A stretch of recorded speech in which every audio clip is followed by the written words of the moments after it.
Alors, une fois que nous avons réalisé ceci, on va donc le refermer, voilà, hop, je verrouille ce premier calque et puis je vais ouvrir l'autre calque qui était au-dessus. Donc vous voyez, en fait, j'ai fait un autre dessin qui, en fait, qui est le même que le premier, si ce n'est que les contours ont une autre couleur et qui surtout ont été mis en pointillés. Alors, pour commencer, on va donc en premier lieu copier ce dessin, édition copier. Ensuite, voilà, je verrouille, je masque. Je vous laisse créer un nouveau calque ici, donc toujours avec l'icône que voici. Moi c'est déjà fait, donc je ne vais pas m'embêter. Je prends ce que j'ai déjà fait. Je déverrouille évidemment, voilà. Donc évidemment ça, c'est ce qu'il y a ici à gauche. Et vous, votre calque à vous, bien sûr, est vide. Alors donc maintenant, moi je vais faire édition, coller devant. Hop, voilà, pour recoller le dessin qu'on avait créé initialement dans l'autre calque. Alors dans propriété, on va changer la couleur de contour. J'ai mis un dégradé argenté ici intitulé acier qu'on va retrouver de nouveau dans la bibliothèque. Dégradé et métaux.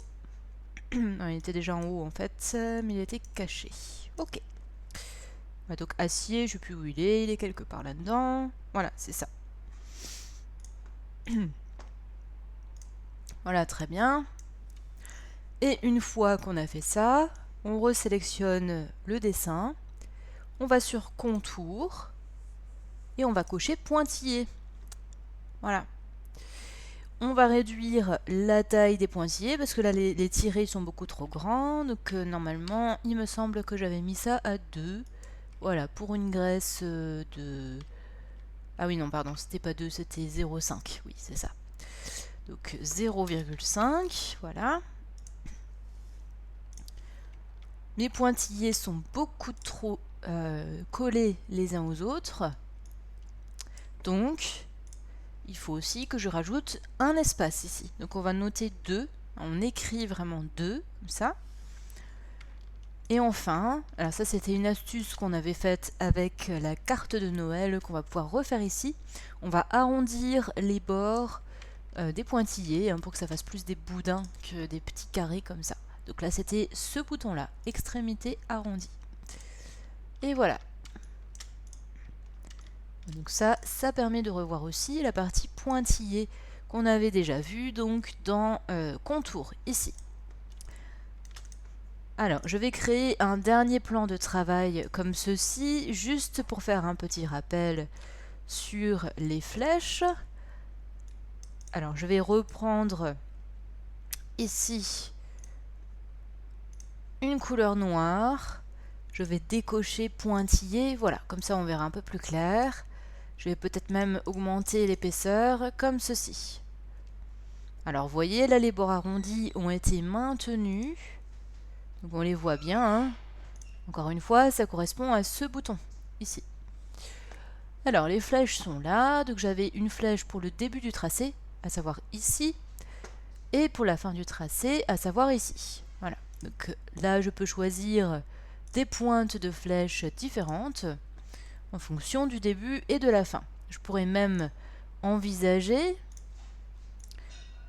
de mettre ici, voilà, un petit point pour noter voilà, le début du tracé. Donc on pourrait très bien envisager de faire des schémas sur Illustrator avec ce genre de système. Voilà, je change l'échelle aussi pour les différentes extrémités pour que ce soit proportionnel par rapport à la taille du tracé, à l'épaisseur. Hop, voilà. Ensuite, en dessous, je crée un autre trait. Hop.